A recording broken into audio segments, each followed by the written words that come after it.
The moment my sister said she hoped my baby wouldn't turn out like me, alone, unloved, and poor, I thought that was the worst thing I'd hear at my own baby shower. I was wrong. What happened next changed everything, and I mean everything, about how I saw my family, my worth, and my future. My name is Aria, and 7 months ago, I was just another struggling single mom-to-be, working double shifts at the grocery store, living paycheck to paycheck in a cramped studio apartment. The father of my baby, Wade, had walked out when I was 4 months pregnant, choosing my former best friend over me and our unborn child. I felt like damaged goods, like maybe everyone in my family was right about me always making the wrong choices. But this story isn't about Wade or even about me being a single mom. This is about the day I discovered that sometimes the people who claim to love you are the ones destroying you, and sometimes strangers become the family you never knew you needed. My sister Kira has always been the golden child. While I struggled through school with undiagnosed learning disabilities, she was getting straight A's and scholarship offers.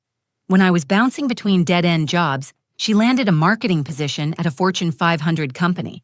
When I was dating guys who treated me like garbage, she was engaged to her college sweetheart. My dad, Frank, made it clear from day one who his favorite was, and it wasn't me. My Aunt Nora, my mom's sister, was different though. She's a registered nurse who actually seemed to care about me, not just judge me. When she offered to throw me a baby shower, I almost said no. I knew it would be awkward with my family, knew there would be tension, but I also knew this might be the only celebration my baby would get. Grandma Beth, my 70-year-old grandmother, insisted on coming despite being in a wheelchair since her stroke last year. She always had a soft spot for me, maybe because she saw something of my late mother in me. My mom died when I was 16, and I think that's when everything started falling apart for me. She was the buffer between me and the rest of the family's disappointment. The baby shower was set for a Sunday afternoon at Aunt Nora's house. I spent the morning throwing up from morning sickness and trying to squeeze into the only decent maternity dress I owned, which I'd borrowed from a coworker. I looked at myself in the mirror and tried to practice smiling, tried to convince myself that maybe, just maybe, this could actually be a good day. Maybe my family would step up. Maybe they'd see that I was trying to turn my life around. I should have known better. Some families lift you up when you're down. Others use your lowest moments to remind you exactly where they think you belong.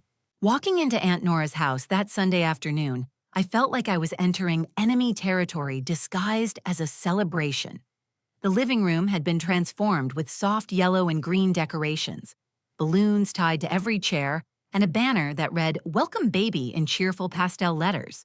It should have felt warm and inviting, but all I could think about was how out of place I looked in my borrowed dress, how my swollen feet were already aching in the only decent shoes I owned. Aunt Nora greeted me at the door with a genuine hug, the kind that actually meant something. She'd been working a double shift at the hospital the night before, but still managed to make everything look perfect. The gift table was already half full, and I recognized some faces from my work at the grocery store, mixed in with neighbors and distant relatives I hadn't seen in months. Kira arrived 20 minutes late naturally, making her entrance in a designer dress that probably cost more than I made in 2 weeks. She air-kissed my cheek and handed me a perfectly wrapped gift with a smile that never reached her eyes. "Sorry I'm late," she said, though she didn't sound sorry at all. Traffic was horrible coming from the country club. Of course it was the country club. Kira made sure everyone knew she belonged to places like that now, places where people like me couldn't even afford to park in the lot. Dad showed up with Grandma Beth, wheeling her to the best spot in the living room where she could see everything. He gave me an awkward side hug and a pat on the shoulder that felt more like a consolation prize than affection. "How are you holding up, kiddo?" he asked, but his eyes were already scanning the room for someone more interesting to talk to. The first hour went exactly like I expected. I sat in the designated chair of honor, opening gifts while everyone watched and made appropriate noises. Diapers, baby clothes, a high chair from Aunt Nora that was way too generous. Each gift came with advice I didn't ask for and comments that felt like tiny cuts. "Make sure you start a college fund early," said Mrs. Patterson from next door, as if I had money lying around to invest. "It's never too early to think about the baby's future." "Sleep when the baby sleeps," added my coworker Janet. Though I guess you'll have to work around your job schedule. Every comment reminded me of what I didn't have, what I couldn't provide, what I was lacking as a soon-to-be mother. I kept my smile plastered on and nodded at all the right moments, but inside I was shrinking smaller and smaller. Kira spent most of the time on her phone, occasionally looking up to make observations that weren't quite insults but weren't compliments either.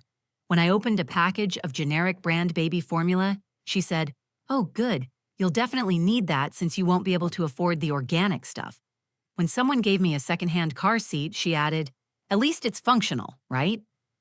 Each comment was delivered with that same fake smile, that tone that made it impossible to call her out without looking oversensitive. This was Kira's specialty, the art of the socially acceptable put down. Dad was equally unhelpful, spending most of his time talking to other guests about work, the weather, anything except his pregnant daughter, who was supposed to be the guest of honor. When people asked him about becoming a grandfather, he'd shrug and say things like, "Well, we'll see how it goes," as if my pregnancy was some kind of experiment that might not work out. The only person who seemed genuinely happy for me was Grandma Beth. She held my hand during the gift opening and whispered little encouragements. "That's a beautiful outfit," she'd say about each tiny piece of baby clothing. "Your little one is going to be so loved." She was the only one who talked about my baby like they were already real, already part of the family, already deserving of love and excitement. But even Grandma Beth couldn't change the overall atmosphere in that room. I could feel the judgment radiating from certain corners, hear the whispered conversations that stopped when I looked over. This was supposed to be my day, my celebration, but it felt more like a charity event where everyone was doing their good deed for the poor, unfortunate relative. By the time we got to the advice-giving portion of the shower, I was emotionally drained. My back ached from sitting in the same position, my feet were swollen beyond recognition, and I had a headache from forcing smiles for 3 hours straight. But I knew the worst was yet to come. I could see it in Kira's eyes, the way she was building up to something, waiting for her moment to deliver whatever cutting remark she'd been saving up. I just had no idea how devastating it would actually be. The advice-giving game started innocently enough. Aunt Nora had prepared little cards for everyone to write down their wisdom for the new mom. But some guests wanted to share theirs out loud. Mrs. Patterson went first with generic advice about sleeping schedules. Janet from work talked about the importance of asking for help, though she looked directly at Dad when she said it, which made him shift uncomfortably in his seat. But I could feel Kira getting restless beside me. She kept checking her phone and sighing dramatically like she was being held hostage at her own sister's baby shower. When Aunt Nora asked if anyone else wanted to share advice, Kira's hand shot up immediately. "Oh, I have something to say," she announced, standing up with that practiced smile she used at work presentations. The room went quiet, everyone turning to look at her. I should have known right then that whatever was coming wouldn't be good. Kira never volunteered to speak unless she had an audience and something devastating to deliver. "I've been thinking about this a lot," she began, her voice taking on that fake sweet tone that made my stomach clench. "About what kind of advice to give my big sister." She paused, looking around the room to make sure she had everyone's attention. And I realized that the most honest thing I could say is this.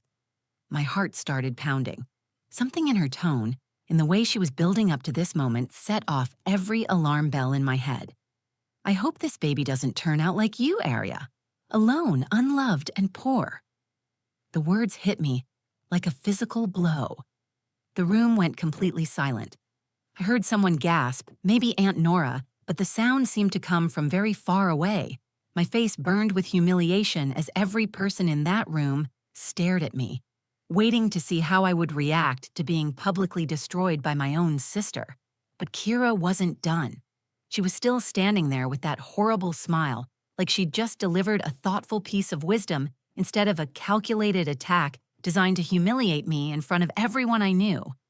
"I mean, let's be realistic here," she continued, her voice getting stronger as she saw the shock on everyone's faces. "We all know Aria's track record with relationships and money management. I just think it would be tragic if this innocent baby ended up following the same pattern." I couldn't breathe. My hands were shaking as I gripped the arms of my chair, trying to process what was happening. This was my baby shower, my celebration, and my own sister had just used it as an opportunity to list all my failures in front of everyone. Then Dad started laughing. Not a surprise laugh or an uncomfortable chuckle, but actual laughter, like Kira had just told the funniest joke he'd ever heard. The sound cut through me worse than anything Kira had said. Just like her mother, he added, still chuckling, and those 4 words destroyed whatever was left of my composure. My mother. My dead mother who had struggled with depression after Dad's constant criticism. My mother who had worked 3 jobs to make ends meet because Dad spent his paycheck at the bar. My mother who had died feeling like a failure because people like him convinced her she was one. The room erupted in uncomfortable murmurs. I could see Aunt Nora's face turning red with anger, could hear Grandma Beth making little sounds of distress. Some of the guests were looking at their hands. Others were staring at me with pity that made everything worse. But all I could focus on was the burning shame flooding through my entire body. Every insecurity I'd ever had about becoming a mother, every fear about not being good enough, every worry about raising a child alone came crashing down on me at once. This was my family. These were the people who were supposed to support me, encourage me, help me believe I could do this. And instead, they had just confirmed every terrible thing I'd ever thought about myself in front of a room full of people. I looked at Kira, still standing there looking pleased with herself, and I realized something that should have been obvious years ago. She didn't accidentally say cruel things. She didn't make thoughtless comments in moments of stress. She deliberately, carefully chose to hurt me whenever she got the chance, and she enjoyed it. This wasn't sisterly rivalry or family dysfunction. This was cruelty, pure and simple, delivered by someone who was supposed to love me unconditionally. My baby kicked hard against my ribs, as if responding to my emotional distress, and that tiny movement reminded me of something important. I wasn't just protecting myself anymore. I was protecting my child, and I would not let them grow up thinking this kind of treatment was normal or acceptable. The silence in the room stretched on, everyone waiting to see what would happen next. Something shifted inside me when I felt my baby kick. It was like a wake-up call, a reminder that I wasn't just sitting there as Arya, the family disappointment anymore. I was about to be someone's mother, and that someone deserved better than watching their mom get torn apart by people who were supposed to love her.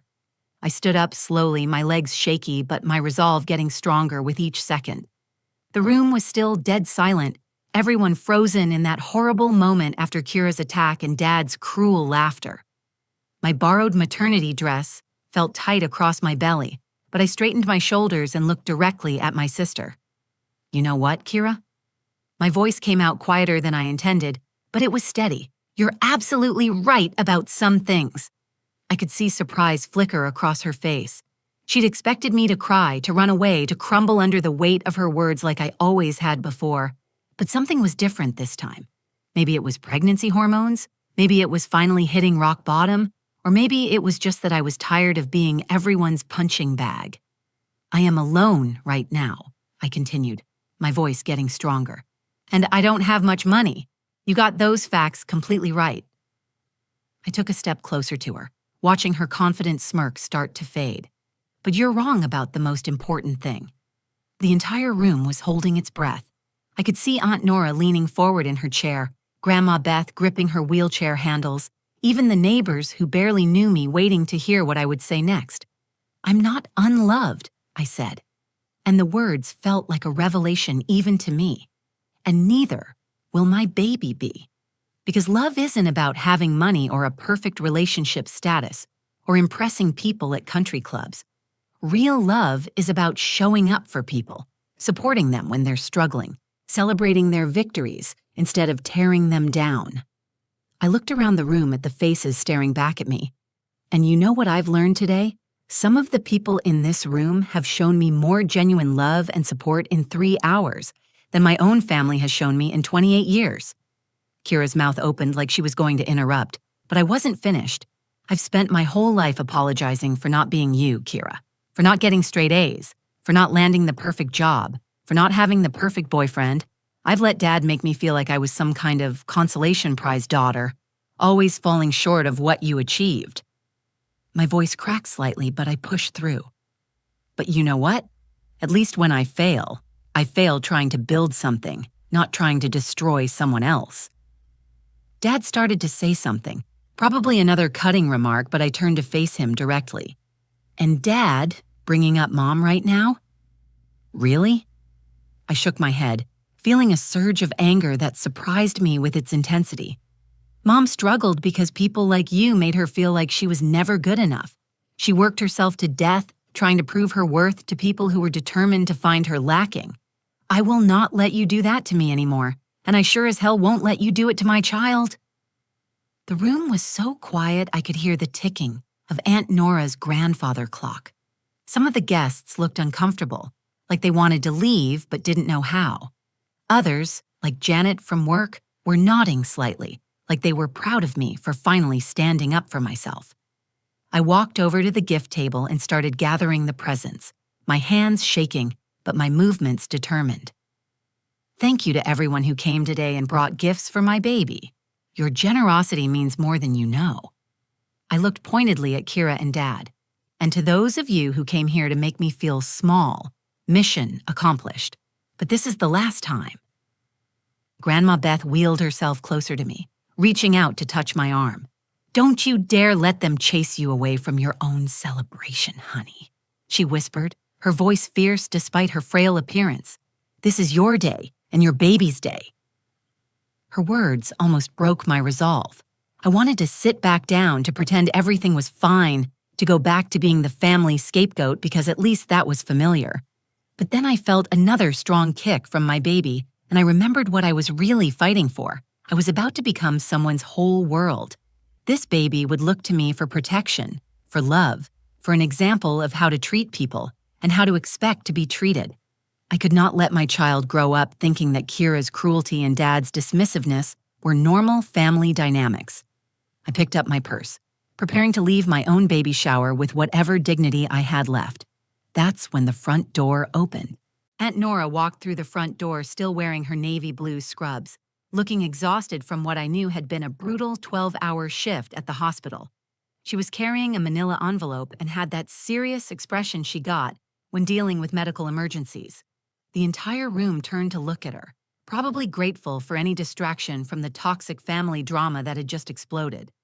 Sorry I'm late getting back, she said, glancing around at all the shocked faces. I had to stay for an emergency surgery, but I'm glad I caught everyone before you left. Her eyes found mine across the room, and I could see something in her expression that I couldn't quite read. Actually, Arya, I have something important to announce. My stomach dropped. The last thing I needed right now was more bad news, and Aunt Nora's tone suggested this was serious. I was still holding my purse, still ready to walk out and never look back, but something in her voice made me freeze. I got a call from the hospital about an hour ago, she continued, walking closer to where I stood. Remember that blood test you took last month? The genetic screening for the baby? I nodded, confused about where this was going. Every pregnant woman gets those tests. Yeah, everything came back normal.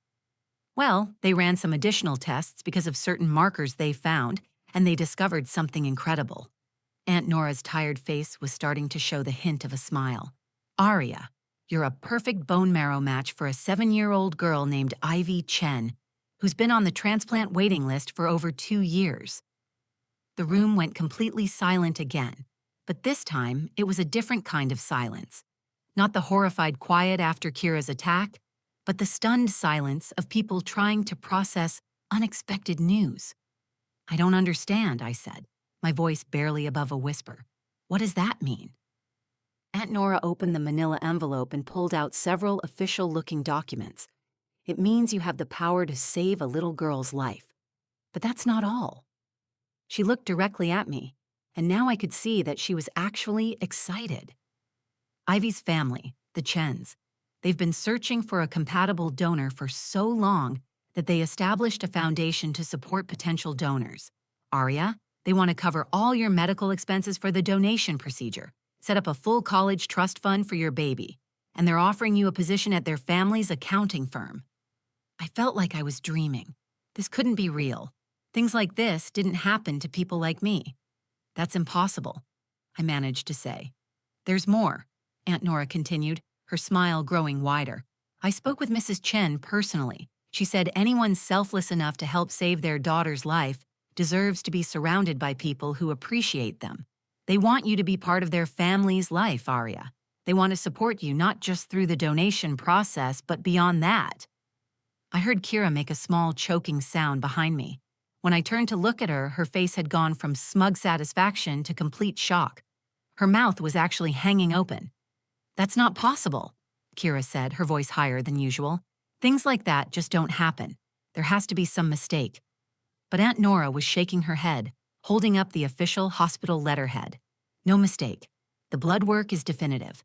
Arya is a perfect match, and the Chen family has been praying for exactly this moment for 2 years." Dad looked like someone had slapped him.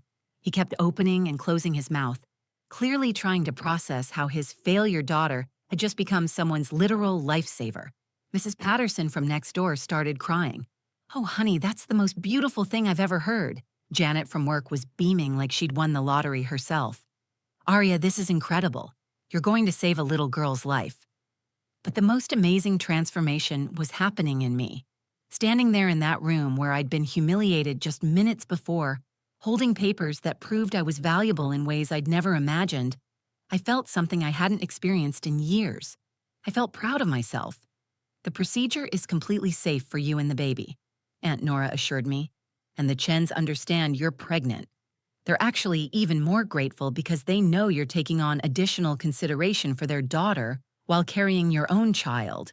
I looked around the room at all the faces staring at me with newfound respect and amazement. These same people who had just witnessed my sister tear me down were now seeing me elevated to something I'd never been before. A hero. Kira was still standing there looking stunned, but now her expression had shifted from shock to something that looked uncomfortably like jealousy. The irony wasn't lost on me. She'd just finished telling everyone how worthless I was, and now I was literally worth saving someone's life. The transformation in that room was immediate and complete. Suddenly, everyone who had been sitting in uncomfortable silence just minutes before was crowding around me, wanting to congratulate me, to touch my arm, to be part of this incredible moment. Mrs. Patterson was still crying, saying over and over how proud she was to know me. Janet grabbed my hands and said this was the most amazing thing that had ever happened to anyone she knew. But the most satisfying moment was watching Kira try to backtrack from her devastating comment.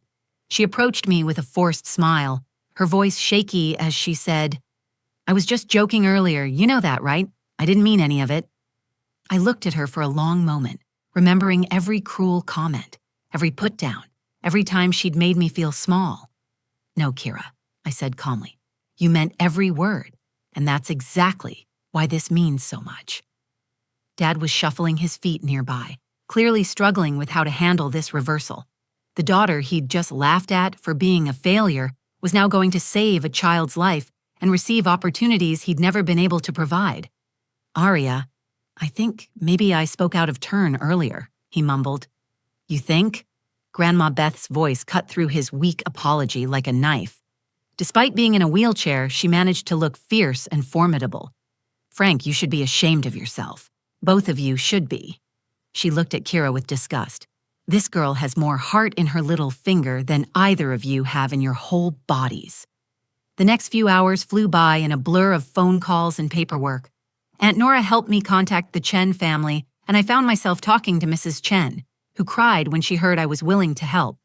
Her gratitude was overwhelming, but what struck me most was how she kept thanking me for my beautiful heart and saying that Ivy was going to be so excited to meet the person who saved her life.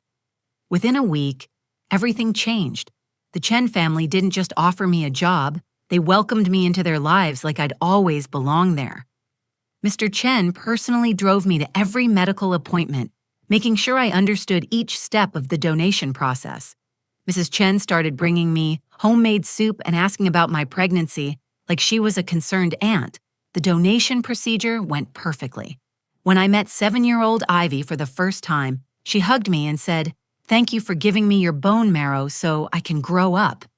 I cried harder than I had in years, but these were tears of joy, of purpose, of finally understanding what it felt like to matter to someone. 3 months later, I gave birth to my daughter Jade in a private room that the Chens, had upgraded for me. Ivy, now healthy and gaining strength every day, was one of my first visitors. She brought a teddy bear for Jade and a card that said, "Thank you for saving my life so I could meet your baby." The job at Chen and Associates turned out to be everything I'd never dared to dream of. They started me in accounts receivable, but encouraged me to take accounting classes at night, which they paid for. For the first time in my life, I had colleagues who respected my work, who saw potential in me, who treated me like I belonged. Kira tried to rebuild our relationship, sending cards and making awkward phone calls where she claimed she'd just been having a bad day at the baby shower. But I'd learned something important about forgiveness. You can forgive someone without allowing them to keep hurting you. I was polite but distant, protecting the peace I'd finally found. Dad made more effort showing up for Jade's first birthday and actually seeming proud when he told people about how I'd saved a little girl's life. But the damage was done. Some words can't be taken back, and some moments reveal too much truth about who people really are. The best part of this whole story isn't even the money or the job, though those things changed my life in practical ways. The best part is that Jade is growing up surrounded by people who celebrate her, who see her as a blessing, who would never dream of tearing her down to build themselves up. She calls the Chens her bonus grandparents, and Ivy is like the little sister she never would have had otherwise. That baby shower taught me that sometimes the worst moments in your life are actually doorways to the best ones. Sometimes you have to lose the family you were born into to find the family you were meant to have. If this story touched your heart, please share it with someone who needs to hear that their worth isn't determined by the people who refuse to see it. Hit that like button if you believe in second chances and new beginnings. And subscribe to this channel for more real stories about overcoming family drama and finding your true value. Your support means everything, and I'll see you in the next video.